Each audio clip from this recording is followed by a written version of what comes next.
আমার কাছে যশোদা মা যেমন, আমার কাছে দেবকী মা যেমন, আমার কাছে ঠিক তেমনই হলেন গোমাতা। এবার ভেবে দেখার বিষয় হলো এটা যে এই সংসারে অসংখ্য প্রাণী আছে, একজন গাইকে একজন মায়ের মর্যাদা কেন দেওয়া হয়? তাহলে এর অনেকগুলো কারণ আছে। এই গাই অর্থাৎ গোমাতা, এনারা হলেন অত্যন্ত শান্ত, শান্তিপ্রিয়, কখনো কারোর কোনো ক্ষতি করতেই পারেন না। গোমাতা যে দুধ নিজের বাছুরকে পান করান সেই দুধই আমাদেরও দেন। সেই দুধ পান করে আমরা শক্তি লাভ করি। এই দুধ থেকে আমরা মাখন, ঘি, পায়েস এইসব সুস্বাদু খাবার লাভ করি। গোমাতার গোবর আমাদের জ্বালানি হিসেবে সাহায্য করে, যার ফলে খুব কম সংখ্যক কাঠ ব্যবহার করা যায় এবং বেশিরভাগ জঙ্গল সুরক্ষিত থাকে। গোমাতার গোমূত্র সেটাও আমাদের কাছে লাভজনক। এর দ্বারা আমরা অনেক রোগ থেকে মুক্তি লাভ করতে পারি। গোমাতা যখন একটি বাছুরকে জন্ম দেন তখন সেই বড় হয়ে আমাদের ক্ষেত কর্ষণ করে।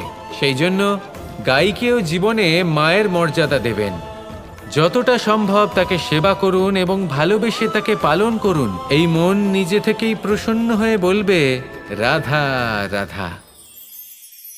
এই সংসারে সাফল্য লাভ করার জন্য জ্ঞানের প্রয়োজন হয়, পরিশ্রমের প্রয়োজন হয়, দৃঢ় নিষ্ঠার প্রয়োজন হয়, নিরন্তর চেষ্টা করা প্রয়োজনীয়।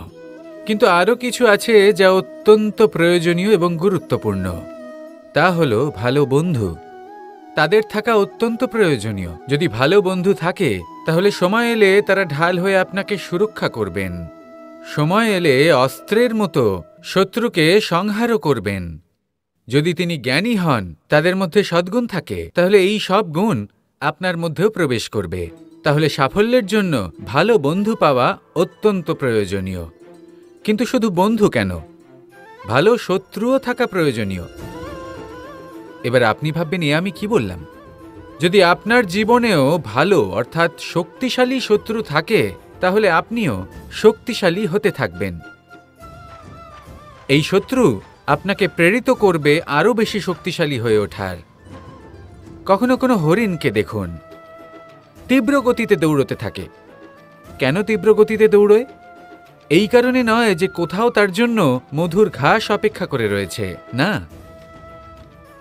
সে এই কারণে তীব্র গতিতে দৌড়য় কারণ সেটা না করলে তার পেছনে একটি সিংহ আছে যে ওকে নিজের ভোজন করে ফেলবে।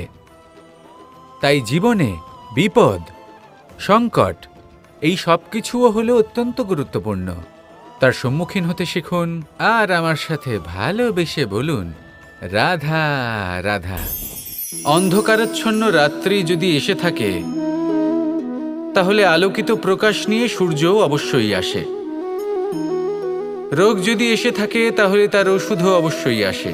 সমস্যা যদি আসে তাহলে সেই সমস্যার সমাধানও নিজে থেকেই আমাদের কাছে চলেই আসে।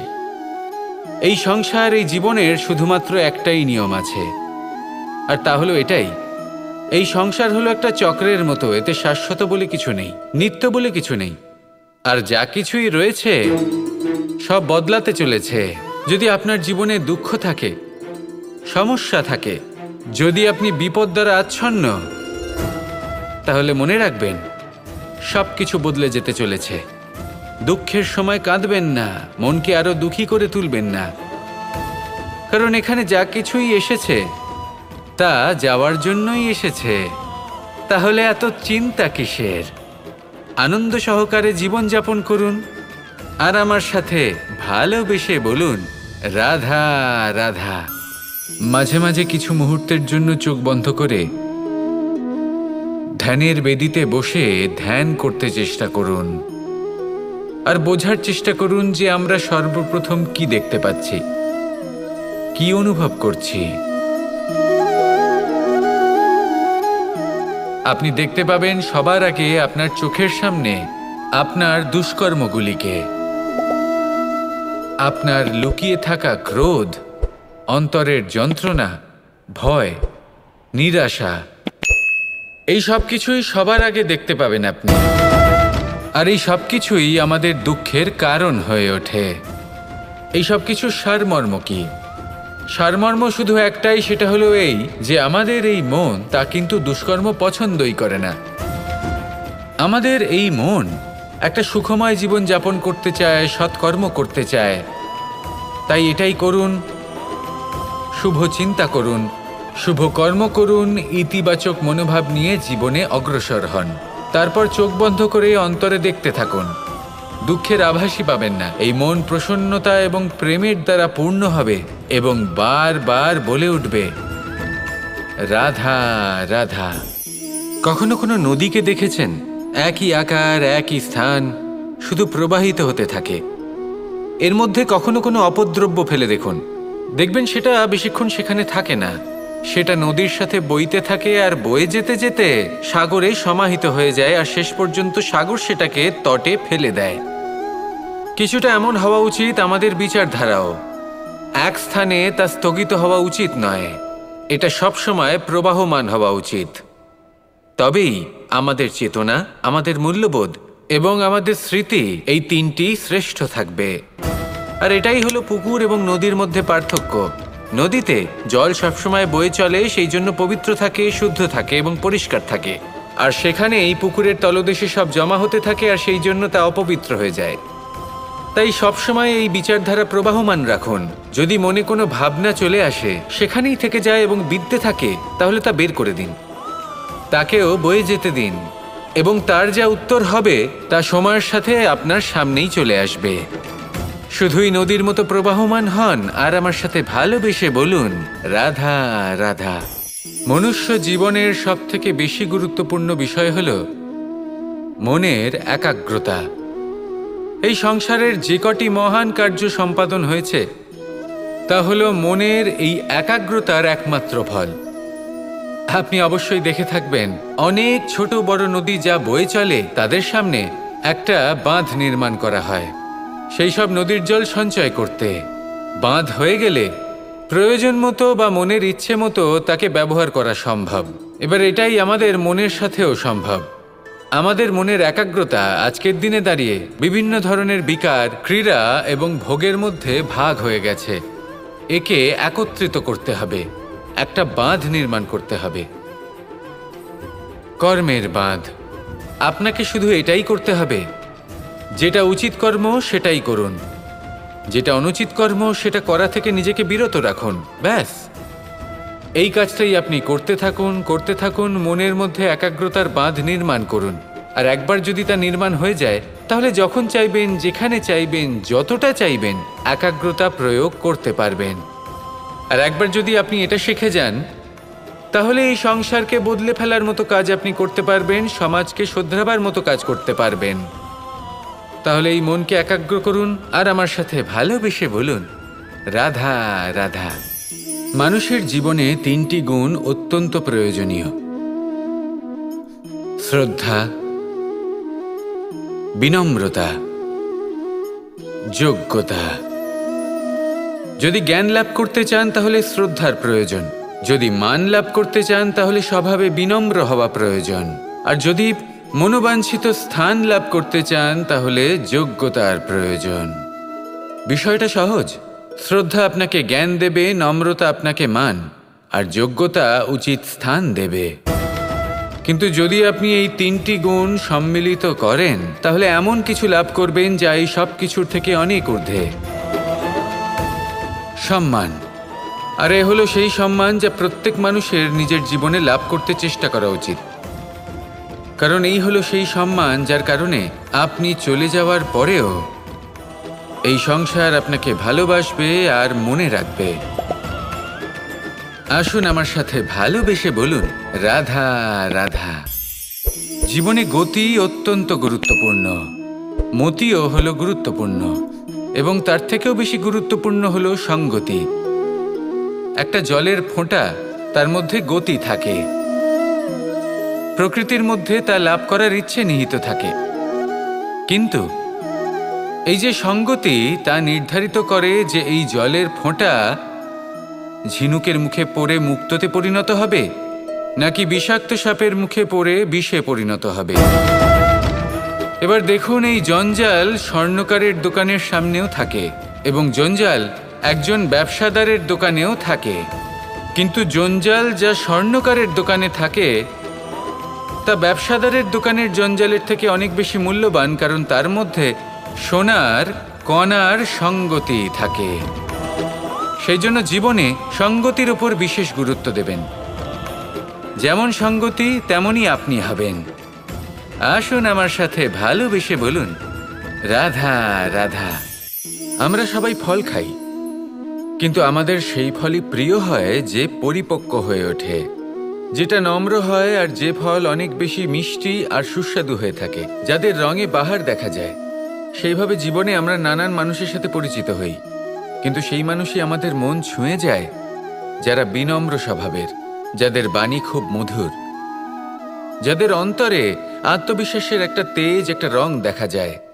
এবার এমন ব্যক্তি আমরা কি করে হব?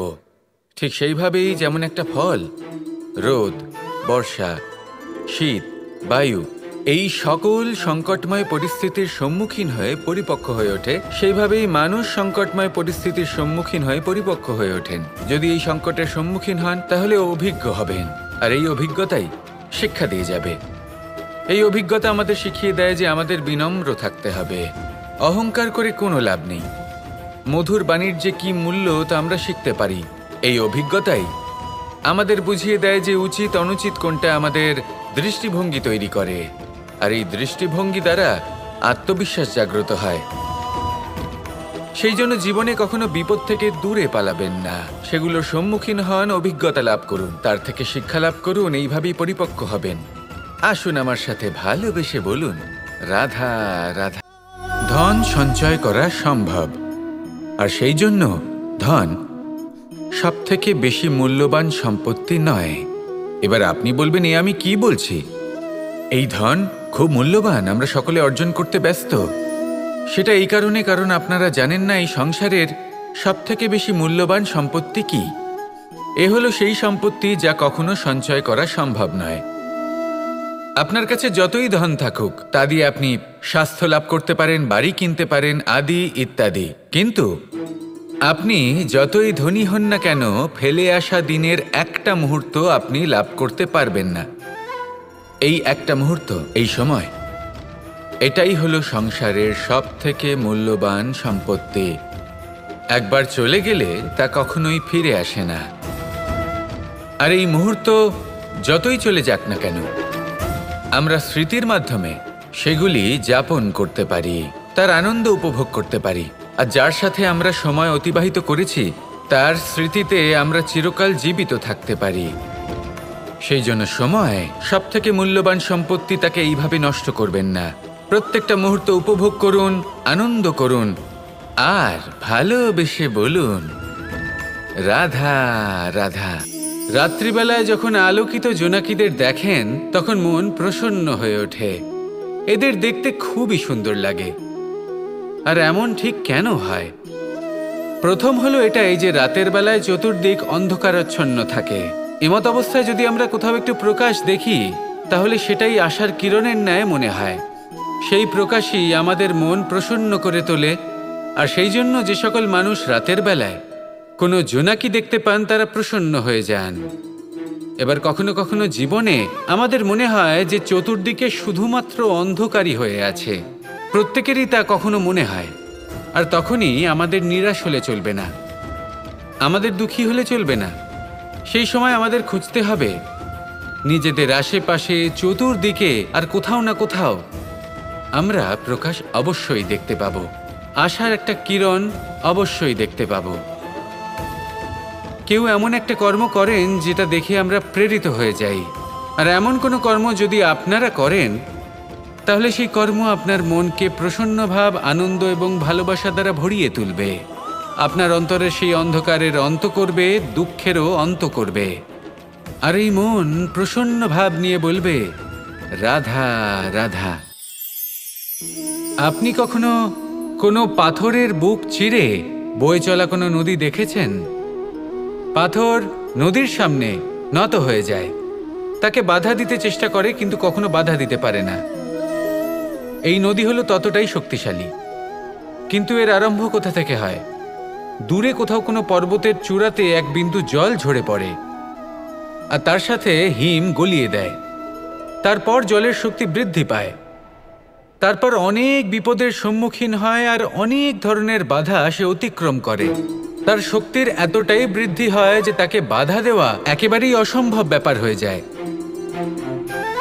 দেখুন, নদী তো মহান বটেই, কিন্তু তাকে মহান করে তুলেছে কে? সেই সকল বিপদ যার থেকে ও কখনো পালায়নি। সেইভাবেই আমাদেরও বিপদ থেকে পালিয়ে গেলে হবে না, তার সম্মুখীন হতে হবে সাহসের সাথে, পূর্ণ শক্তি প্রয়োগ করে। তবেই আমরা শিখতে পারবো, তবেই আমরা সামনে এগোতে পারবো। যদি আপনি জীবনে কুন্দন হয়ে উঠতে চান, তাহলে জ্বলন সহ্য করতেই হবে। আসুন আমার সাথে ভালোবেসে বলুন, রাধা রাধা। দিশা আমাদের পথ প্রদর্শন করে, আর আমরা এই দিশার মধ্যেও পবিত্র অপবিত্র, শুভ অশুভ জিনিস খুঁজে পাই। কিন্তু প্রশ্ন হলো এটাই যে সত্যি কি এই দিশা পবিত্র বা অপবিত্র হয়, শুভ বা অশুভ হয়? সত্যি কথা বলতে দিশা শুধুই একটা দিক মাত্র, কিন্তু সেই দিকে যে ব্যক্তি থাকেন তার কর্ম হয় শুভ হয়, নয় অশুভ হয়। যেমন ধরুন সূর্য, যাকে ছাড়া আমাদের জীবন চলতে পারে না। উনি উদিত হন পূর্ব দিক থেকে, এবং এই কারণে সূর্য মহান নন বা পবিত্র নন যে উনি পূর্ব দিক থেকে উদিত হন। উনি এই কারণে মহান কারণ উনি আমাদের সকলকে প্রকাশ প্রদান করেন, এবং পূর্ব দিক এই কারণে মহান কারণ সেদিক থেকে সূর্যোদয় হয়। এবার সূর্যাস্ত হয়ে থাকে পশ্চিম দিক থেকে, আর তাই বেশিরভাগ মানুষ পশ্চিমকে অশুভ মনে করেন, অপবিত্র মনে করেন। সেখানেই যদি আমি উত্তর এবং দক্ষিণের কথা বলি, তাহলেও সেই একই ব্যাপার। উত্তর দিকে যদি আমরা কখনো যাত্রা করতে চাই, তাহলে আমরা নিঃসংকোচে কোনো ভাবনা চিন্তা ছাড়াই যাত্রা করতে পারি। সেখানেই দক্ষিণ দিকে যদি আমরা যাত্রা করতে চাই, তাহলে আমরা শুভ মুহূর্ত খুঁজি। কারণটা কি? কারণ উত্তর দিকে হিমালয় পর্বত আছে, যেখানে আমরা জড়িবুটি খুঁজে পাই, যেখান থেকে পবিত্র নদী প্রবাহিত হয়। সেখানেই দক্ষিণ দিকে আছে বিশাল নোনা জলের সাগর। এমন একটা স্থানও আছে যেখানে লঙ্কাপতি রাবণ থাকতেন। আর হয়তো এই সকল কর্মের কারণেই আমাদের দৃষ্টিভঙ্গি এমন হয়ে গেছে। তাই আপনার কর্ম সবসময় যথাসম্ভব শ্রেষ্ঠ রাখুন, কারণ আপনার কর্ম শুধু আপনার জন্যই নয়। আপনি যেখানে আছেন, আপনার কুল, আপনার স্থান, আপনার দিশা, এই সব কিছুর ওপর তার প্রভাব পড়বে। তাই সবসময় শুভ কর্ম করুন এবং আমার সাথে ভালোবেসে বলুন, রাধা রাধা।